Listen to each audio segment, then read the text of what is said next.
मुझे प्यास की शिद्दत महसूस हुई। मेरी आंखें खुली तो मैं अपने आप को एक वीराने रास्ते पर सड़क के किनारे पड़ी हुई पाती हूँ, जहाँ आसपास किसी इंसान का वजूद भी मौजूद नहीं था। इंसान तो बहुत दूर की बात है, वहाँ पर तो कोई जानवर भी नहीं दिख रहा था। धीरे धीरे खुद को संभाला और उठकर मैं खड़ी हो गई। चारों तरफ अंधेरा छाया हुआ था। मैं अपनी जगह पर बैठ गई। मुझे रास्ता भी ठीक से दिखाई नहीं दे रहा था। समझ नहीं आ रहा था ये कौन सी जगह है। मैंने महसूस किया कि मेरा सर अब भी इस चोट की वजह से भारी हो रहा है जो कल रात मुझे लगी थी। मैं कल रात से इस सुनसान सड़क पर पड़ी थी। हैरत है कि किसी ने भी मेरी मदद नहीं की थी। आज ये दूसरी रात थी। ये अनजान सी जगह थी। मुझे कुछ समझ नहीं आ रहा था कि मुझे किस सिमत जाना चाहिए। मैं एक पेड़ के साये में बैठ गई और सुबह होने का इंतज़ार करने लगी। बैठे बैठे ना जाने कब मेरी आंख लग गई, पता ही न चला। जब सुबह सूरज की किरणों से मेरी आंख खुल गई। मैं 2 दिन की प्यासी थी। मुझे सबसे पहले किसी पानी की बूंद को तलाश करना था। मैं रास्ते पर चलने के बजाय जंगल में चली गई, क्योंकि मुझे पानी जंगल से ही मिल सकता था। मेरे सामने एक नहर बहती दिखाई दे रही थी, जो बहुत खूबसूरत और शफाफ पानी से भरी हुई थी। मैं जल्दी से उसकी तरफ लपक गई और दोनों हाथ मिलाकर उससे पानी पीने लगी। मैंने जैसे ही जी भर के पानी पिया तो उसी नहर में मुझे किसी के अक्स की मौजूदगी का एहसास हुआ। मैंने फौरन अपना चेहरा उठाकर ऊपर देखा तो एक बहुत ही खूबसूरत नौजवान मेरे सामने खड़ा था, जो खुले सफ़ेद रंग के लिबास में मलबूस था। उसे देखकर तो जैसे मैं पलक झपकाना ही भूल गई थी, क्योंकि वो था ही इतना खूबसूरत। वो किस कदर सफ़ेद रंगत का मालिक था। नूरी, 8 बज रहे हैं बेटा, उठ जाओ। आज तुम्हारी कज़न की मेहंदी है, तुम्हें जल्दी वहाँ पहुँचना है बेटे। उठो, तैयार हो जाओ। तुम्हें अपनी खाला का तो पता है ना, किस तरह वो बात बात पर बच्चों की तरह नाराज़ हो जाती है, और उनका वहाँ हमारे अलावा और है ही कौन। जल्दी करो, शाबाश मेरी जान, उठ जाओ। अम्मी की बातें तो ख़त्म होने का नाम ही नहीं लेती। उफ़, ये नसीहतें मजबूरन मुझे उठना ही पड़ा। मेरी खाला की बेटी राहमीन की शादी होने वाली थी। आज उसकी मेहंदी थी। मुझे जल्दी से वहाँ पर पहुँचना था। अम्मी भी ठीक ही कह रही हैं। वैसे राहमीन खाला की इकलौती बेटी है और खाला मुझसे प्यार भी बहुत करती थी। खाला की शादी फैमिली से बहुत दूर हुई थी।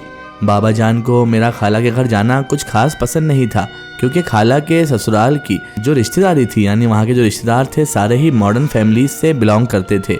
इसलिए उन्होंने सख्ती से मना कर दिया था कि मैं वहाँ ज़्यादा टाइम ना रहूँ। मेरे बाबा बहुत सख्त मिजाज हैं। मेरा कहीं भी जाना आना उनको पसंद नहीं था।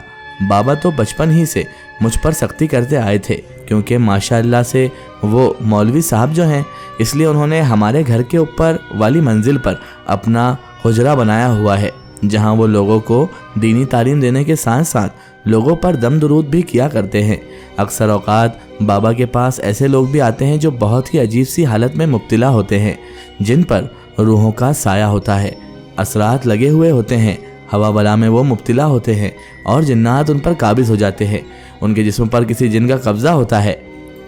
घर वालों का ऊपर वाली मंजिल पर जाना सख्ती से मना था। हम घर वाले खुद भी वहाँ पर जाना नहीं चाहते थे। हर चीज़ में बचपन से देखती आ रही थी। अम्मी को भी चाहे कितना भी ज़रूरी काम क्यों ना हो, वो कभी भी बाबा को बुलाने ऊपर तक नहीं जाती थी, वरना अपनी इस हरकत की जिम्मेदार वो खुद होती। आज भी कुछ ऐसा ही हुआ था। जब मैं तैयार होकर बाहर निकली और राहमीन के घर जाने लगी तो कुछ लोग आए। उनके साथ एक नौजवान सा लड़का था, जिसको मैंने बाहर गेट पर देखा। मेरा अचानक ही उसके साथ सामना हो गया। उस पर शायद किसी जिन का साया था। मैं वो सब कुछ देखना नहीं चाहती थी। मैं जब भी कभी कोई ऐसी चीज़ देख लेती तो कई दिन तक मेरे जहन में उसका ख्याल बाहर नहीं निकलता था और मैं हर वक्त घबराहट का शिकार हो जाती थी। मैं उसे देखकर पहली ही नज़र में चौंक कर रह गई थी, जिस कदर वो अजीब सा लग रहा था। मुझे देखकर शदीद खौफ महसूस होने लगा। वो एक पल में मुझे इंसान लग ही नहीं रहा था। मैं सकते की हालत में पहुंच गई थी, जब फ़ौरन ऊपर की मंजिल से कुछ लोगों ने नीचे आए और उसको हमारे घर के ऊपर वाले हिस्से में लेकर चले गए, जहां पर बाबा के बैठने की जगह बनी हुई थी, यानी उनका हुजरा था। वो लोग अपने हाथों के सहारे से उस लड़के को ले जा रहे थे, जो उनके हाथों से निकलता जा रहा था, और वो सिर्फ मेरी तरफ देख रहा था और मुझे देखकर मुस्कुरा रहा था। मैं देखकर काफ़ी डर रही थी, क्योंकि उसकी हालत बहुत ख़राब थी और जितना टाइम वो लड़का हमारे घर के ऊपर वाले हिस्से में यानी बाबा के हुजरे में रहा था। उतना पूरा ही टाइम मुझे एक अजीब सा खौफ चारों इतराफ में दिखाई दे रहा था। मुझे महसूस होता कि कोई मेरे आसपास मौजूद है। मुझे बार बार उस लड़के का ख्याल आता, उसका मुझे यूं देखना, मुझे यूं घूरना और मुझे देखकर मुस्कुराना। मेरे दिमाग से अब ये सब बातें निकल नहीं रही थी। ये बात मेरे जहन में बुरी तरह गर्दिश कर रही थी। और जब मैंने अम्मी से पूछा कि अम्मी ये अजीब सी खुशबू कहाँ से आ रही है, तो अजीब बात थी कि अम्मी को वो खुशबू महसूस ही नहीं हो रही थी जो मुझे महसूस हो रही थी। बहरहाल मैंने अम्मी को कहा, अम्मी आप जाएं और बाबा जान से इजाज़त ले लें, हमें फिर खाला के यहाँ भी तो चलना है। बाबा जान को बुला के लाएं, काफ़ी टाइम हो गया है। मुझे राहिमीन के घर भी जाना है, राहिमीन नाराज़ हो जाएगी। बाबा जान मुझे छोड़ने जाएंगे, आप जल्दी से जाएं और बाबा जान को बुलाकर ले आएं, क्योंकि वो किसी और के साथ तो मुझे जाने नहीं देंगे। बाबा जान आए। जब अम्मी ने कहा कि आपने काफ़ी टाइम लगा दिया, तो बाबा जान ने बताया कि एक मछुआरा लड़का जिसके जिस्म पर जिनज़ादे ने कब्ज़ा किया हुआ था, बस उसको आज़ाद करवाने में इतना टाइम लग गया। बहरहाल हम राहिमीन के घर रवाना हो गए। आज मैंने ब्लैक कलर का सूट पहना हुआ था, ब्लैक कलर के शूज़ और ब्लैक कलर की चूड़ियाँ भी मैंने ज़ेबे तन कर रखी थी यानी पहन रखी थी। मैंने हर चीज़ मैचिंग पहनी हुई थी और मैचिंग पर ही हर चीज़ पहनना मुझे काफ़ी पसंद था। मुझे फैशन करना बहुत अच्छा लगता था, मगर बाबा जान की वजह से मैं अक्सर डर जाती थी, क्योंकि वो उन सब चीज़ों को कुछ खास पसंद नहीं करते थे। मगर वही मेरे लिए कपड़े वगैरह भी लाया करते थे। मगर राहिमीन की शादी की तो मुझे इतनी ज़्यादा खुशी थी कि मुझे ये सूट उसी शादी के लिए मंगवाना था और मैंने ख़ास फरमाइश पर बाबा जान से ये मंगवाया था।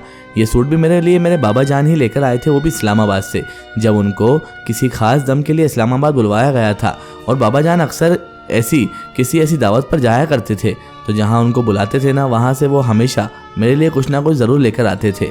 और मैं देखकर बहुत खुश हो जाती कि उनको मेरी खुशी का कितना ख्याल था, मेरी बातों का कितना ध्यान रखते हैं, वो हर चीज़ का कितना ख्याल रखते हैं। हम जैसे ही राहिमीन के घर पहुँचे तो गाड़ियों की काफ़ी लंबी कतार खड़ी थी। दरवाजे पर बेशुमार गाड़ियाँ खड़ी हुई थी। उससे जाहिर हो रहा था कि हम काफ़ी लेट हो गए हैं और सारे मेहमान पहुँच गए हैं। अब तो मुझे ये सोचकर टेंशन हो रही थी कि राहिमीन तो बहुत नाराज़ हो चुकी होगी, मुझसे बहुत ज़्यादा नाराज़ होगी राहिमीन। मैं जल्दी जल्दी गाड़ी से उतरी और भागी भागी राहिमीन के पास जाने लगी। मैं जैसे ही घर में दाखिल हुई तो सामने ही मुझे खाला जान नज़र आ गई और मैंने खाला जान से पूछा कि राहिमीन कहाँ है, और उन्होंने मुझे बताया कि बेटा तुम इतनी लेट कैसे हो गई, राहिमीन तो अपने कमरे में तैयार हो रही है, पर तुमने काफ़ी उसे नाराज़ कर दिया है, तुमसे काफ़ी नाराज़ है वो। खाला जान अम्मी के बारे में मुझसे कोई सवाल करती इससे पहले ही मैं दौड़ी दौड़ी राहिमीन के कमरे की तरफ जाने लगी। शादी का माहौल था, घर में काफ़ी लोगों का रश मौजूद था, हर तरफ गहमा गहमी थी। मुझे काफ़ी वक्त हो रहा था जाने में, पर आखिरकार मैं राहिमीन के कमरे तक पहुंच गई। मैं जैसे ही उसके पास पहुंची तो मैंने फ़ौरन ही उसे कहना शुरू कर दिया कि राहिमीन तुम मुझसे कोई शिकवा शिकायत करो, उससे पहले मैं तुम्हें बता देती हूँ कि अब्बू काफ़ी मसरूफ़ थे, इसलिए मैं लेट हो गई। प्लीज़ तुम मुझसे नाराज़ मत होना, तुम तो जानती ही हो कि वो मुझे कहीं अकेला जाने ही नहीं देते। राहिमीन ने मुझे कहा कि खालू तो चाहते ही हैं कि वो तुम्हें किसी जिन्नात की तरह अपने घर में कैद करके रखें और तुम कहीं भी ना जाओ। तुम सिर्फ एक बहाना ही हमेशा बनाती हो और वो है उनकी मसरूफियत का।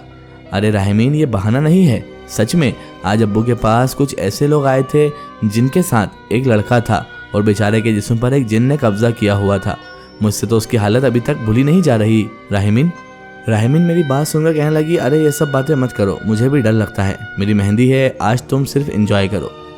इसका एक ही स्टोरी हम देखेंगे इसके अगले पार्ट में।